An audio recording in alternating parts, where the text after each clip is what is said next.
Hello, sports fans. Welcome to Super Sports Central. Today we have my Week 7 NFL recap. So, diving right in, starting off on Thursday Night Football, the banged up Browns beat the Broncos 17-14. The Browns were without quarterback Baker Mayfield and running backs Nick Chubb and Kareem Hunt. Running back Dearness Johnson stepped up in their absence. He totaled 22 carries for 146 yards and a touchdown, and adding 2 catches for 22 yards through the air. Case Keenum filled in for Baker Mayfield. He had a good game. He went 21 of 33, 199 yards and a touchdown. Going to Sunday's games, the Giants beat the Panthers 25-3. So the score was 5-3 at the half, and that's a very unusual score. That seems more like a baseball score, because the Giants got a safety, because Sam Darnold was called for intentional grounding, and because he was in the end zone when he threw the ball, by rule, it is a safety. Darnold played very poorly. He was 16 of 25 for 111 yards and 1 interception. He was eventually benched for former XFL star P.J. Walker, who didn't play much better. He only completed 3 passes for 33 yards.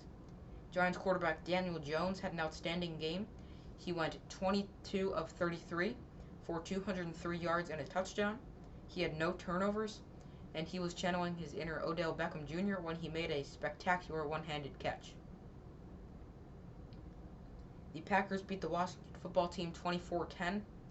Aaron Rodgers had a great game. He went 27 of 35, 274 yards and 3 touchdowns. And the Packers were not able to run the ball as a team. They only totaled 57 team yards on 15 carries as a team. The Texans dominated against the Chiefs 27-3. This was the Chiefs' first time in 4 years without a touchdown. Derrick Henry is looking like an MVP candidate to begin the season, so he does everything. We already know he runs the ball, he can catch, and he even threw a touchdown pass. So Derrick Henry's final stat line for the game, he was 1 for 1 for 5 yards and a touchdown through the air. He was 29 rushes for 86 yards and 2 receptions for 16 yards. Chiefs star quarterback Patrick Mahomes left the game after taking a hit to the head. Mahomes cleared the concussion protocol before the end of the game, but the Chiefs did not choose to put him back in because they were down by so much and they didn't want to risk another injury. And Mahomes threw an interception for the 6th game in a row. Mahomes did not have that good of a game.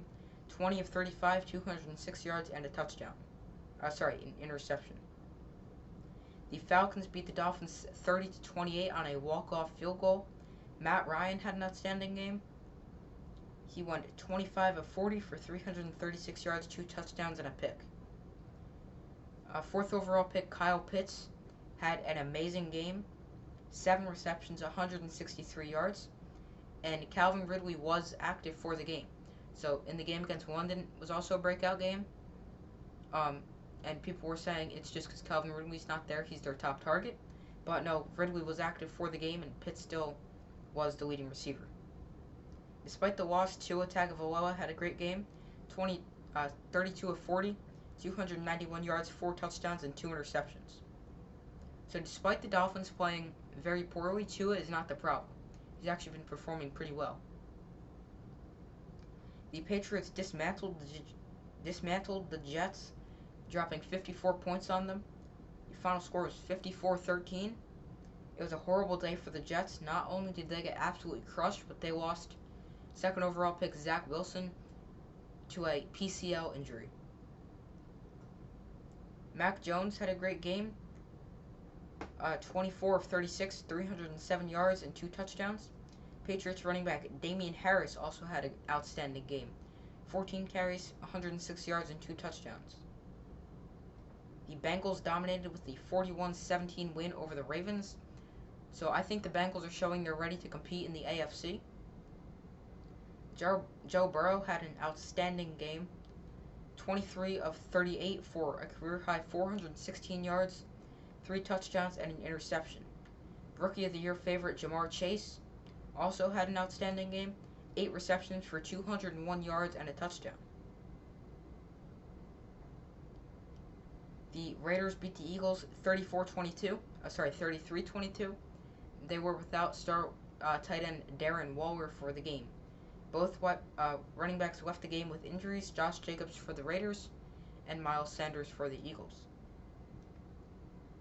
And once Jacobs left the game, Kenyon Drake ended up getting most of the work at running back for the Raiders. The Rams beat the Lions 28-19 in a game that was surprisingly close. The Lions played extremely well against one of the league's top teams.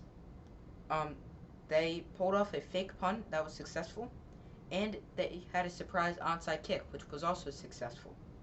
Matthew Stafford had a great revenge game, 28 of 41 for 334 yards, 334 yards and 3 touchdowns. And Cooper Kupp is looking like one of the best receivers in football with another amazing game, 10 catches, 156 yards, and 2 touchdowns. The Cardinals dominated against the Texans 31-5. So there was another safety in this game.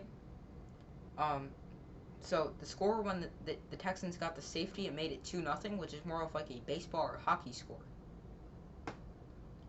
Zach Ertz scored his first touchdown with the Cardinals, and he was actually the game's leading receiver with 3 catches for 66 yards and a touchdown. Buccaneers destroyed Justin Fields and the Bears. Fields had a horrendous game, 5 total turnovers, 3 interceptions, and 3 fumbles, but he only lost 2 fumbles.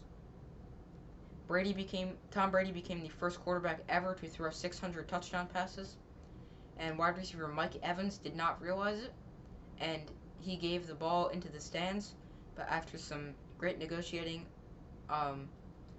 Brady was able to get the ball back. The Colts beat the 49ers 30-18 on Sunday Night Football. The game featured a lot of rushing and running the ball because it was pouring rain and very windy, so it was hard to throw the ball and get a grip on the ball. Running backs both had a good game. Both actually ended up with 107 rushing yards and a touchdown. They both had the exact same stat line. So, 18 carries for both, 107 yards for both, and a touchdown for both. Jonathan Taylor for the Colts, Elijah Mitchell for the 49ers. The Saints beat the Seahawks in a low-scoring affair on Monday Night Football. The Saints won 13-10 on a clutch field goal to give them the lead within the final 2 minutes. Then the Saints defense stopped Geno Smith by sacking him and forcing a turnover on downs, which sealed the game for the Saints. Alvin Kamara had an outstanding game, 20 carries, 50 yards, and that's not even the good part. 10 catches for 128 yards and a touchdown, and he's a running back. So that's it for this video. Thank you for watching. Like, subscribe, and comment, and I will see you tomorrow for my NFL Week 8 predictions.